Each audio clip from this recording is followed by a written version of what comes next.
à ne toujours continuer à rester bien à partager, sinon vivre ensemble avec l'auteur de l'agression, ça me pose problème.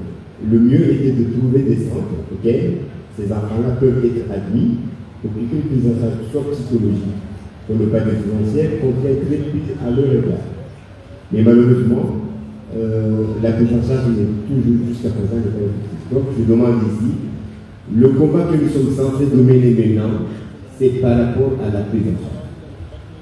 Et si je peux rajouter quelque chose, c'est aussi continuer les sensibilisations.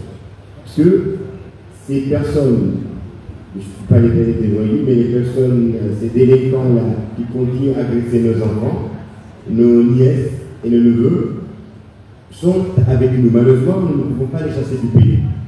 Qu'est-ce que nous devons faire maintenant? C'est de continuer les sensibilisations sur ces mineurs-là.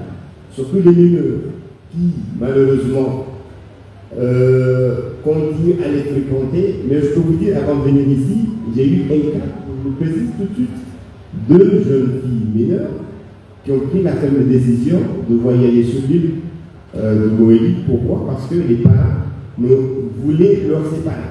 Les 2 parents, c'est 2 jeunes filles de 16 ans et 17 ans. Ils ont pris un billet. Il y a un monsieur, un adulte, qui nous a remis les moyens de voyager pour l'île de Moïse. Pourquoi? Parce que les parents ont leur demandé de se séparer. Vous voyez ce qui se passe? Si ces enfants-là étaient sensibilisés, ce n'est pas parce qu'on vous a interdit d'être ensemble, parce qu'on vous soupçonne, on n'est pas que vous soyez ensemble parce que vous avez un mauvais comportement, mais ces enfants-là n'allaient pas prendre, et ça, qu'ils ont informé leurs parents. Donc je pense qu'il faut le côté sensibilisation, il faut que nous accentuions, que nous sillonnons les écoles, les quartiers, les villages, pour que ces enfants-là sachent qu'au moins, ce que nous sommes en train de faire, c'est pour leur bien.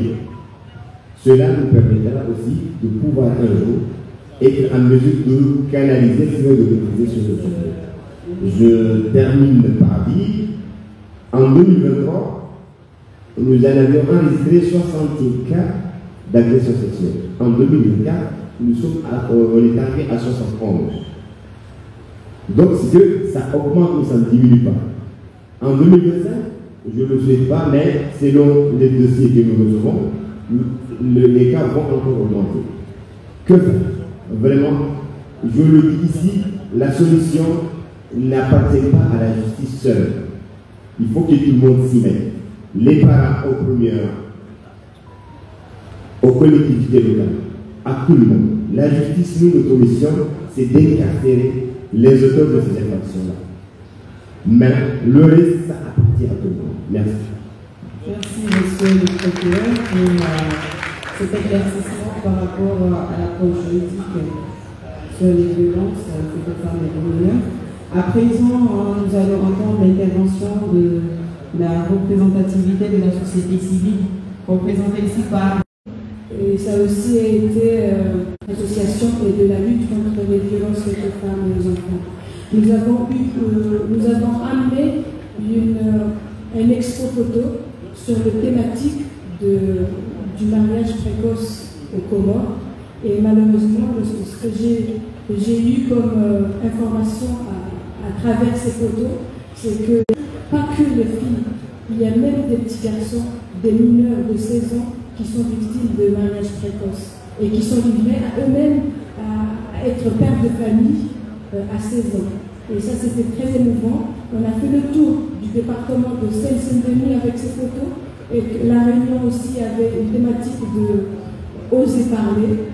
Et c'est là où nous avons pris, après ce flambeau, de dire à tout le monde d'oser parler. Et nous sommes revenus au Comores avec plus d'expérience et plus d'outils pour faire parler les gens.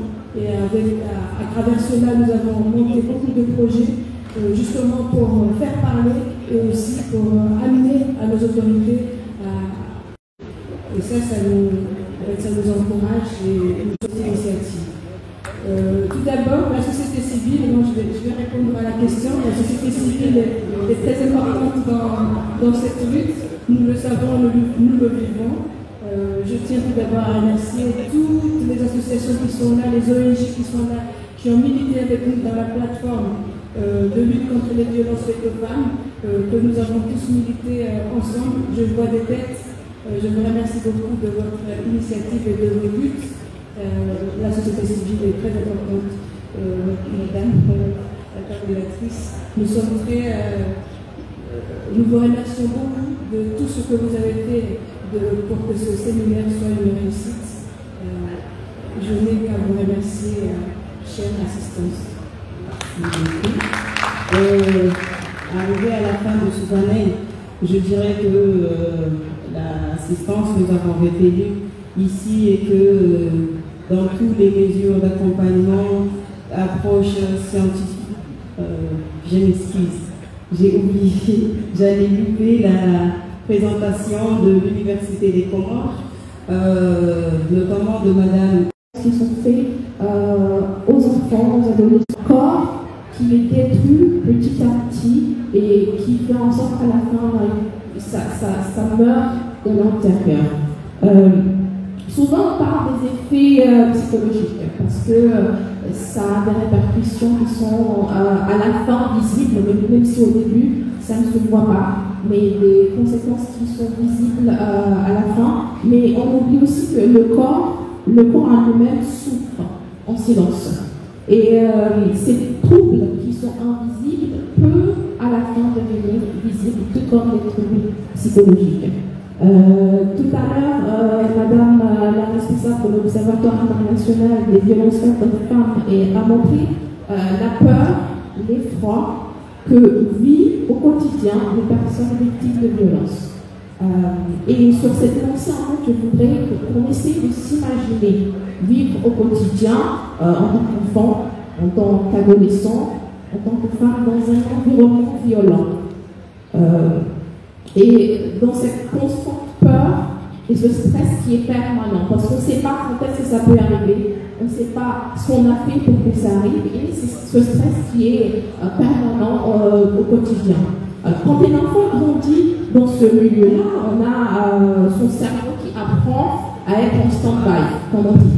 Ça apprend à être en mode survie, à synthétiser des hormones, on appelle ça l'hormone du stress, qui est le cortisol. Et l'enfant qui grandit dans ce milieu-là, avec cette peur, ce stress permanent, développe cette hormone-là agit au niveau du corps, surtout au niveau du cerveau, et qui ralentit tous les métabolismes. Ça ralentit, ça a des effets au niveau de la mémoire, de l'apprentissage, ça ralentit sa compréhension du monde, ça ralentit sa croissance, parce que c'est de l'allongement des os, de l'hormone de croissance. Alors tout ça affecte l'enfant au niveau biologique. C'est ce qu'on ne voit pas, mais qui arrive au quotidien. Alors, on a ces problèmes que l'enfant subit et que à un moment, cela peut devenir à long terme des problèmes qui deviennent physiques, où l'enfant est sujet à plusieurs maladies et à son système immunitaire qui est défaillant en elle-même. L'adolescent aussi, lorsqu'on est dans cet environnement qui est perturbant, lorsque l'enfant a subi ce traumatisme, que ce soit sexuel ou physique, alors on a la puberté qui est précoce et que l'enfant ne peut pas contrôler en fait les mécanismes qui se passent dans son corps parce que ce n'est pas naturel. Ce trouble affecte, donne une certaine anxiété qui est permanente aussi, qui aggrave le cycle menstruel de la fille en question, et tout ça